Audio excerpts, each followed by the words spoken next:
Hey guys, here in a nutshell with me, Ina. Naalala niyo ba tong report na ito? Napag-usapan ko to sa isang episode several months ago, to be more specific, nung January. Okay, so more than 8 months na. 9 months, sabihin mo na, no? Feb, March, April, May, June, July, August, September. 8 months ago. This talks about thousands, tens of thousands, ayan, almost 50,000 international students na no-show. Paano naging no-show? Ano ibig sabihin? So, nabigyan po sila ng mga study permit. Nakadating na sa Canada, bumiyahe, no? Pag-land dito sa Canada, biglang hindi nagsisulputan sa kanilang mga klase. And now, the government doesn't know where they are. They don't know where they are. They don't know what they're doing. Okay.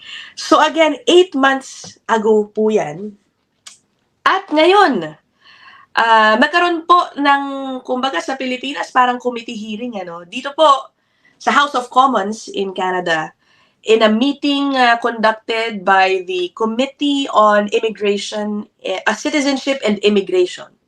Tinanong po yung IRCC officials tungkol dito. Basically, humihingi ng update. Ano na nangyari dun sa mga sinasabing non-compliant students? Ito po yan kasi nga hindi po sila compliant sa kanilang study permit. Usually po, ang nangyayari dyan, pag dumating dito, nag-no-show sa klase, yung colleges, kung saan sila naka-enroll, yan po ang mag-aalerto sa IRCC na, hindi sumipot si, student X. Okay. So, nung lumabas tong balita na to nung January, syempre, it made big news because ang tanong ng mga tao, ano gagawin natin? Nagamit yung student pathway para dumating dito ang mga taong may ibang intensyon. Diba? Who knows? They could have used the student pathway to commit crimes.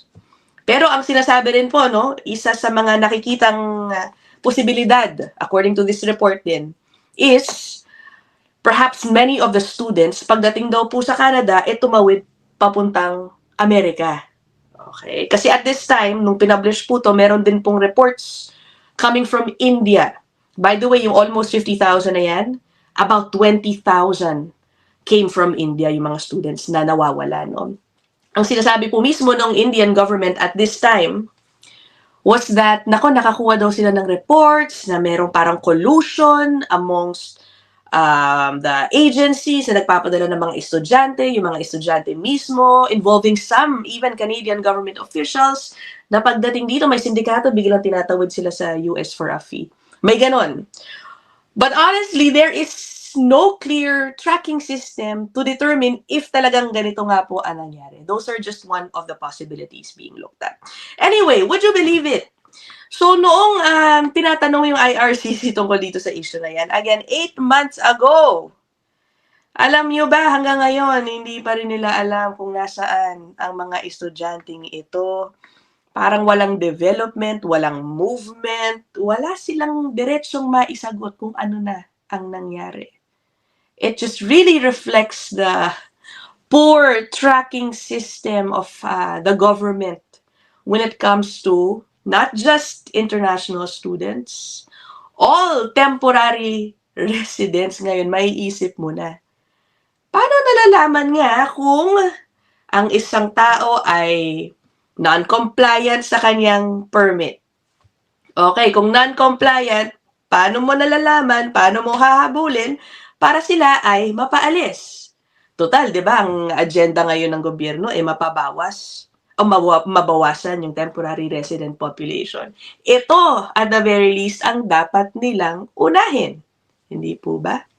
Anyway, sige, I will play the video showing the exchange doon sa committee meeting which happened at the House of Commons just yesterday, and let me know what you guys think, no? Ito po yan. Oh, by the way, no, bago itanong yung specific issue about the non-compliant students, ang unang tanong dito talaga ay, saan ba galing ang anong bansa, rather, ang may pinakamaraming fraud na nangyayari when it comes to immigration in Canada? Sa totoo lang, I think we all know what that country is because it's already been widely reported. Hindi po ba? Sige, play lang muna natin to. Committee? Yes? Yeah. Thank you.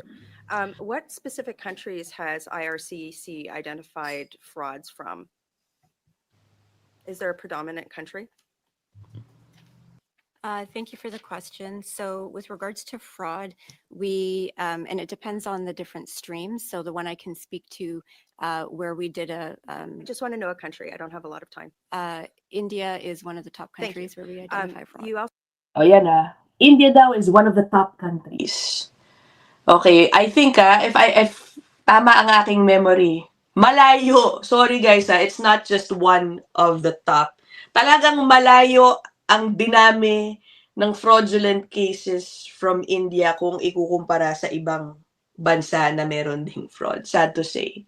Yan po, I believe, ang pinapakita ng mga charts. Let's just make that clear. Again, it's been widely reported.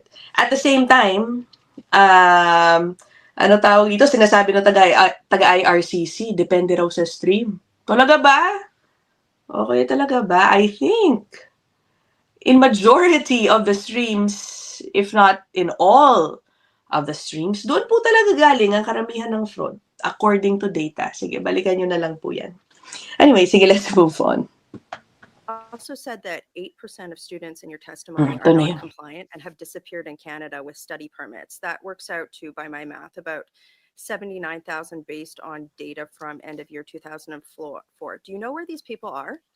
So I'd like to clarify that I mentioned 8% of the students that we asked for compliance information from were potentially non-compliant. So in terms of the total number of students that we did ask for compliance, that results in potentially 47,175. We Do you have know- not yet determined whether or not they are fully non-compliant. Okay. These are initial results that the institutions provide to us. Could you find them if they are Imagine, again yan yung sinasabi niya, yung 47,000 plus, yun yung almost 50,000 na pinakita ko sa inyong report kanina. Hindi pa rin nila alam. Sabi niya, we've not yet determined if they're fully non-compliant at initial results lang daw yun from the institutions na nag-report sa kanila. Oo nga, we knew that 8 months ago. So what happened? Diba? Hindi daw nila, they don't know. It has yet to be determined. So what have they been doing about this? Unless it really takes that long, to determine, bibigyan mo ng 8 buwan, baka biglang mag-show up, ganun ba? These are initial results that the institutions provide to us. Could you find them if they are compliant?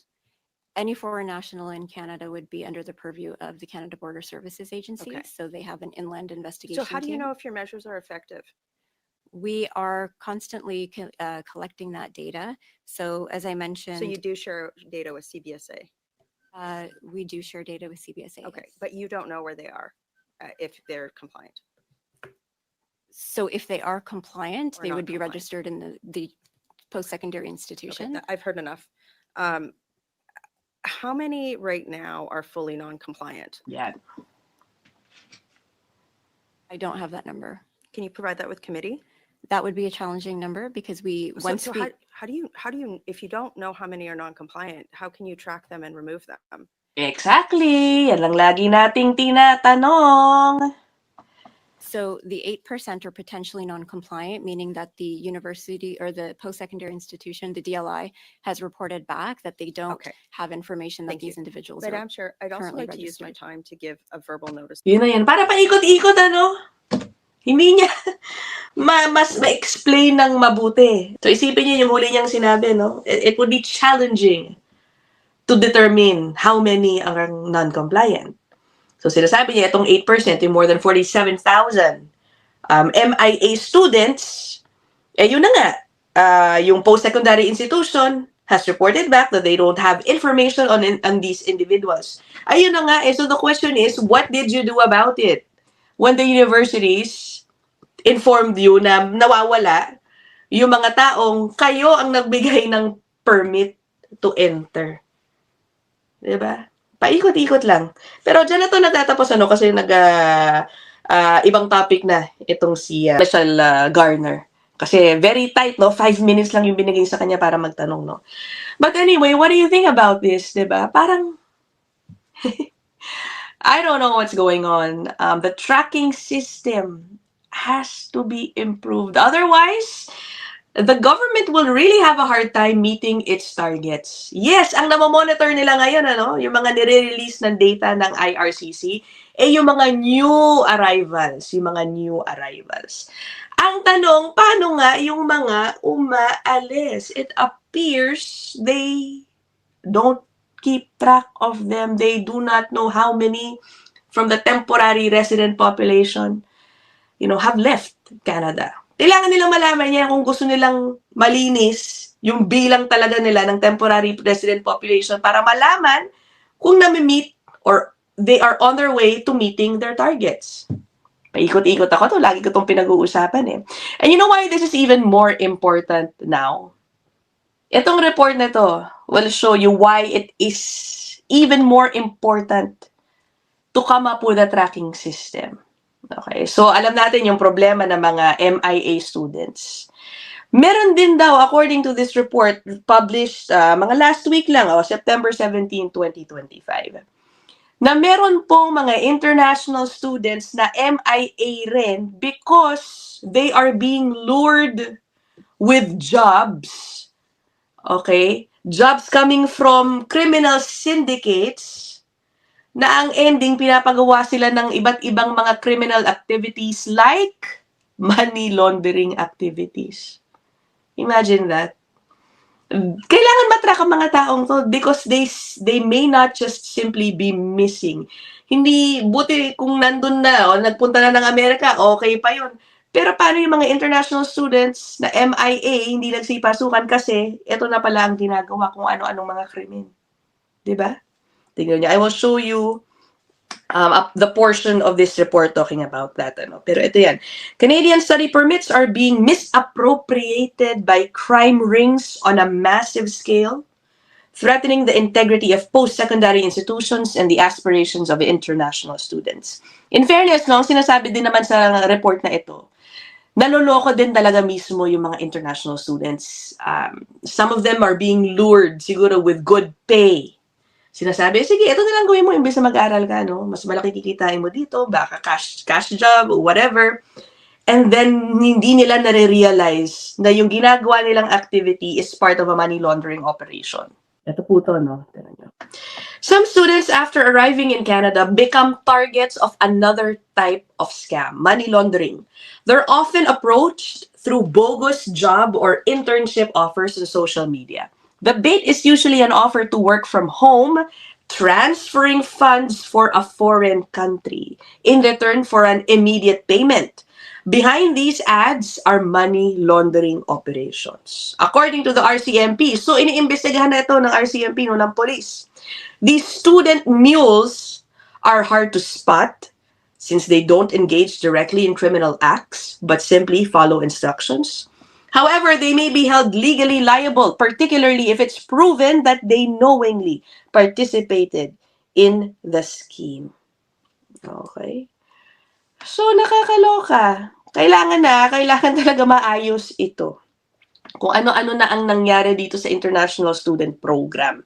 Nasira na dahil sa mga malolokong tao kung san-san galing. Diba? Kawawa naman yung mga kababayan nating naghangad, maging productive residents of Canada through the International Student Program. Pati sila, nadamay na sa kalokohan ng iba. Pati sila, tinitignan na ng masama kahit wala naman po silang ginagawang mali. Anyway, short but sweet po ang ating episode. Siguro, isa sa mga, pinag-iisipan ko ngayon. Bakit kaya tinatanong ni ni MP Michelle Garner, yung kung anong bansa ang may pinakamaraming fraud? I don't think it was just a question out of the blue. I'm curious, what is she going to do with that information?